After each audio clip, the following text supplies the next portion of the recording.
ओम नमः शिवाय। नमस्कार दोस्तों, आइए सुनते हैं शिव महापुराण की कथा। आप सभी भक्तजन इस कथा को श्रद्धा पूर्वक मन लगाकर सुने। भगवान शिव जी आप सभी की मनोकामना पूर्ण करेंगे और आप सभी के कष्टों को हर लेंगे।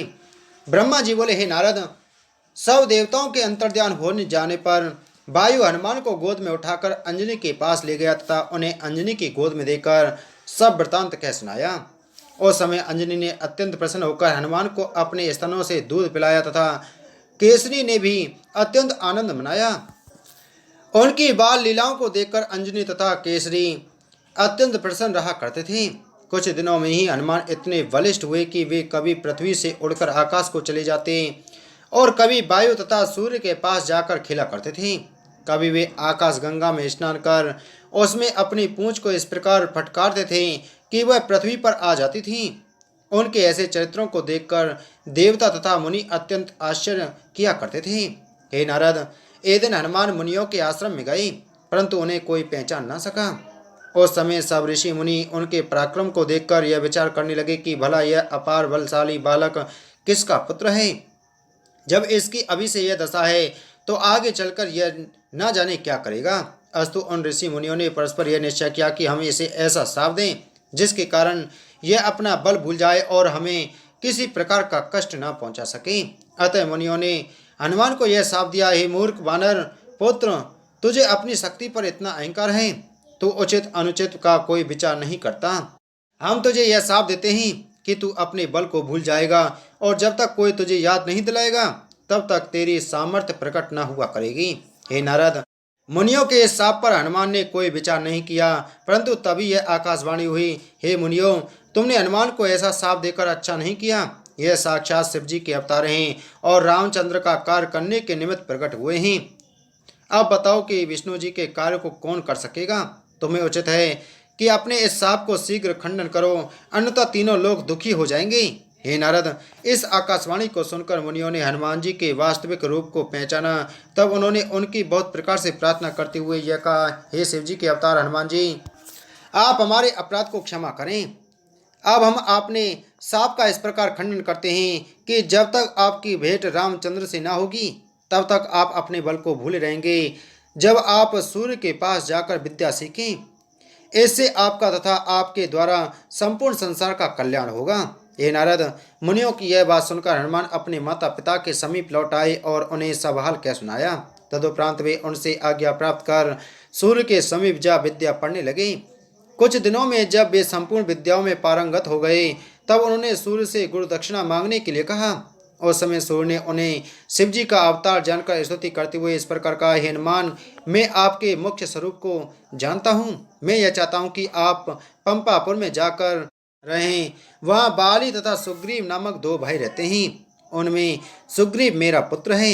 आपको उचित है कि आप पंपापुर में रहकर सुग्रीव का पक्ष लें, वहीं आपकी भेंट रामचंद्र जी से हो जाएगी। मुझे यही गुरु दक्षिणा चाहिए और यही आप देने की कृपा करें। सूर्य के मुख से यह वचन सुनकर हनुमान एवं मस्तु कहकर अपने माता पिता के पास लौट आए और उन्हें सब वृतांत कह सुनाया। अंजनी एवं केसरी ने कहा, अब तुम अपने गुरु की आज्ञा पालन करने के निमित्त पंपापुर में जाकर रहो, क्योंकि जिस कार्य के लिए तुम्हारा अवतार हुआ है वही कार्य करना तुम्हें सब प्रकार से उचित है। माता पिता के ऐसे वचन सुनकर हनुमान को अत्यंत प्रसन्नता हुई। ब्रह्मा जी बोले, हे नारद, माता पिता की आज्ञा पा उन्हें प्रणाम करने के उपरांत हनुमान पंपापुर को चल दिए। कुछ देर बाद वे पंपापुर में पहुंच गए। वहां जाकर जब उन्हें यह ज्ञात हुआ कि सुग्रीव अपने घरेलू विवाद के कारण ऋष्यमुख पर्वत पर जाकर रहने लगे हैं, तो वे वहीं चले गए तथा सुग्रीव के साथ रहने लगे।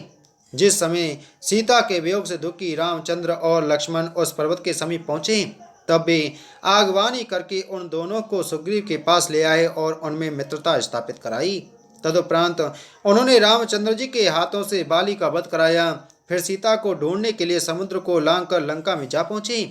सब दैत्यों को मारकर अक्षय कुमार का संहार किया तथा लंकापुरी को इस प्रकार जलाया कि उसमें से विष्णु भक्तों के घर तो जलने से बच गए, परंतु राक्षसों के सब घर भस्म हो गए। तदुपरांत रावण के अहंकार को नष्ट करके वे अपने साथी वानरों के समीप आ पहुंचे और उन्हें सब हाल कह सुनाया। हे नारद, हनुमान के ऐसे पराक्रम को देखकर रामचंद्र जी ने उनकी प्रशंसा करते हुए कहा, हे हनुमान, तुम शिव जी के अवतार तथा हमारे परम हितैषी हो। सुग्रीव आदि सभी वानरों ने उन्हें शिव जी का अवतार जानकर प्रणाम किया। जब हनुमान जी ने यह देखा कि रामचंद्र जी हमें शिव जी का अवतार समझकर आज्ञा देने में संकोच करेंगे, तो उन्होंने ऐसी माया की कि सब लोगों को यह बात भूल गई कि हनुमान शिव जी के अवतार हैं। केवल इतना ही ध्यान रहा कि वे अत्यंत बलवान हैं। तदुपरांत रामचंद्र जी ने हनुमान को अपने हृदय से लगा लिया और उनकी अत्यंत प्रशंसा करते हुए कहा, हे कपि, हमें तुम्हारा बड़ा भरोसा है। इसके पश्चात रामचंद्र जी ने लंका जाने की तैयारी की और अपनी सेना सहित समुद्र के तट पर जा पहुंचे। जिस समय सब लोग समुद्र के विस्तार को देखकर अत्यंत आश्चर्यचकित होकर यह विचार करने लगे कि इसे किस प्रकार पार किया जा सकेगा, उस समय हनुमान जी ने सबके देखते देखते ही समुद्र पर सेतु बांध कर तैयार कर दिया।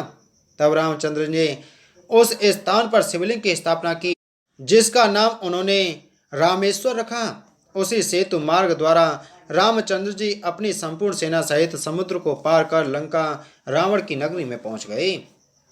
हे नारद, राम और रावण में घोर युद्ध हुआ। उसमें हनुमान जी ने अकेले ही बहुत सी दैत्य सेना को मार गिराया तथा रामचंद्र जी की सेना की रक्षा की। जिस समय मेघनाथ द्वारा शक्ति का प्रहार किए जाने पर लक्ष्मण घायल हुए, उस समय सुसेन नामक वैद्य ने यह बताया कि यदि रात भर में ही औषधि नहीं आई तो लक्ष्मण के प्राण नहीं बचेंगे। उस समय हनुमान सब दैत्यों को जीतकर औषधि के पर्वत को रात में उठा लाए और लक्ष्मण को जीवित कर दिया। उन्होंने रामचंद्र जी की इस प्रकार सहायता की कि रावण का संपूर्ण तेज नष्ट हो गया। जिस समय रावण राम तथा लक्ष्मण को पकड़कर पातालपुरी में ले गया, उस समय रामचंद्र जी द्वारा स्मरण किए जाने पर हनुमान जी ने पातालपुरी में पहुंचकर रावण की भुजा उखाड़ी और रामचंद्र तथा लक्ष्मण की प्राण रक्षा की। रावण को जीतकर रामचंद्र जी जब सीता को लेकर अयोध्या लौटे तो उस समय हनुमान जी की भी उनके साथ अयोध्या जा पहुंची और जब तक रामचंद्र जी इस लोक में रहे तब तक उनकी सेवा में संलग्न रहे। इस प्रकार हनुमान जी ने अनेक चरित्र करके दैत्यों का वध किया तथा भक्तों को आनंद पहुंचाया। इस चरित्र को जो कोई सुनता अथवा पढ़ता है और दूसरों को सुनाता है, उसे दोनों लोकों में अत्यंत आनंद प्राप्त होता है। ब्रह्मा जी ने कहा, हे नारद, अब तुम वैश्यनाथ अवतार का वृत्तांत सुनो।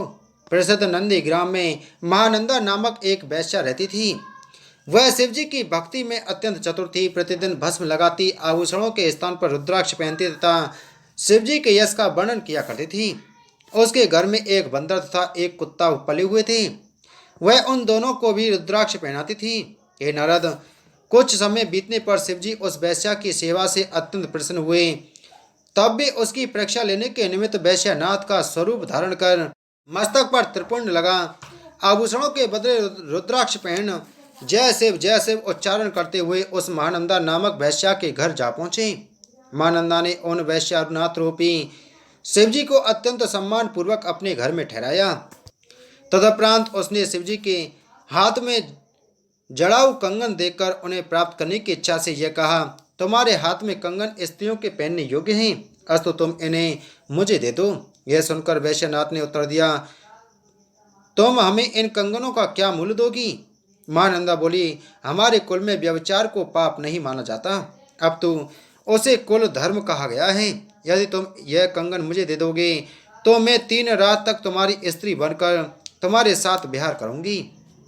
महानंदा की बात सुनकर वैश्यनाथ ने हंसते हुए कहा, हे महानंदा, हमें तुम्हारी यह बात स्वीकार है, तुम इस कंगन को ले लो। हे नारद, महानंदा ने यह बात स्वीकार कर ली। तब वैश्यनाथ ने उसे अपना कंगन दे दिया। तदुपरांत उन्होंने एक रत्न जड़ित स्वर्ण लिंग महानंदा को और देते हुए यह कहा, हे महानंदा, अब तुम 3 दिन तक के लिए हमारी स्त्री हो चुकी, अस्तु हम तुम्हें यह स्वर्ण लिंग देते हैं, तुम उनकी भली भांति रक्षा करना। यह स्वर्ण लिंग हमें प्राणों से अधिक प्रिय है। यदि यह किसी प्रकार खो गया अथवा नष्ट हो गया तुम्हारे प्राण शरीर को छोड़ देंगे। महानंदा ने इस बात को स्वीकार कर उस स्वर्ण लिंग को ले लिया और अपने शिवालय में यत्न पूर्वक स्थापित कर दिया। तदुपरांत वह श्रृंगार करके आधी रात तक शिवजी के साथ वार्तालाप करती रही। उस समय शिवजी ने यह चरित्र किया कि अचानक ही अग्नि उत्पन्न होकर उस शिव मंदिर को जलाने लगी। वायु ने भी अत्यंत वेग से चलकर उस अग्नि को बढ़ाने में सहयोग दिया।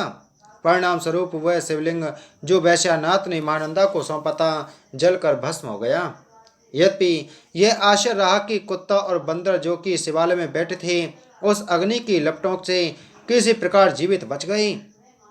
हे नारद, यह दृश्य देखकर वैश्यनाथ तथा महानंदा अत्यंत दुखी हुए। उस समय वैश्यनाथ ने अपने नेत्रों में जल भरकर इस प्रकार कहा, हे महानंदा, हमने पहले ही तुमसे कहा था कि यदि यह मूर्ति किसी प्रकार खो गई अथवा नष्ट हो गई तो हमारे प्राण बचने कठिन है।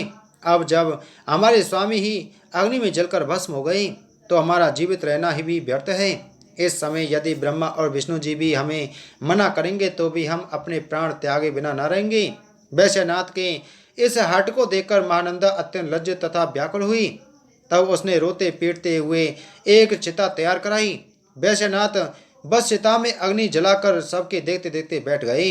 उस समय महानंदा ने सब लोगों को बुलाकर इस प्रकार कहा, हे महानुभावों, मैं 3 दिन के लिए इस व्यक्ति की स्त्री बनी थी और मैंने इसके कंगन लेकर यह प्रतिज्ञा की थी कि 3 दिन तक मैं तुम्हें अपना पति समझूंगी। परंतु आज दूसरे दिन ही मेरा यह पति अग्नि में जला जा रहा है, इसलिए मैं भी अपने धर्म को स्थिर रखने के लिए इसके साथ सती होकर अपने प्राण त्याग दूंगी। आप लोग किसी प्रकार की चिंता न करें। हे नारद, महानंदा की बात सुनकर उसके भाई बंधुओं ने बहुत मना किया, परंतु वह किसी भी प्रकार नहीं मानी। तदुपरांत उसने अपना सब धन ब्राह्मण को दान कर दिया और शिवजी का स्मरण करके उस चिता की 3 परिक्रमा की। फिर जैसे ही उसने यह चाहा कि मैं चिता में प्रवेश करूं, उसी समय शिवजी अपने वास्तविक स्वरूप में प्रकट होकर उसके सम्मुख खड़े हो गए। इस चमत्कार को देखकर महानंदा को अत्यंत आश्चर्य हुआ। उस समय शिवजी ने उसका हाथ पकड़कर हंसते हुए यह कहा, हे महानंदा, तुम्हारे ऐसे भक्ति भाव तथा धार्मिकता को देखकर हम अत्यंत प्रसन्न हैं। अब तुम्हारी जो इच्छा हो वह वर हमसे मांग लो। यह सुनकर महानंदा ने उत्तर दिया, हे प्रभु, यदि आप मुझ पर प्रसन्न हैं तो कृपा करके मुझे अपने चरणों की भक्ति प्रदान कीजिए तथा मुझे कुल परिवार सहित मोक्ष प्रदान कर अपने लोक में स्थान दीजिए। महानंदा के ऐसे भक्तिपूर्ण वचनों को सुनकर शिवजी ने अपने गणों का स्मरण किया। वे उसी समय विमान लेकर आ पहुँचे। तब शिवजी ने महानंदा को उसके संपूर्ण परिवार सहित विमान पर बैठाया और बड़ी धूमधाम से उसे अपने लोक में भेज दिया। यह पवित्र कथा संपूर्ण पापों को दूर करने वाली तथा दोनों लोकों में आनंद प्रदान करने वाली है। यह सब प्रकार की चिंताओं को दूर कर पाठक की संपूर्ण मनोविलासाओं को पूर्ण करती है। बोलो शिव महापुराण की जय। बोलो शिव शंकर भगवान की जय।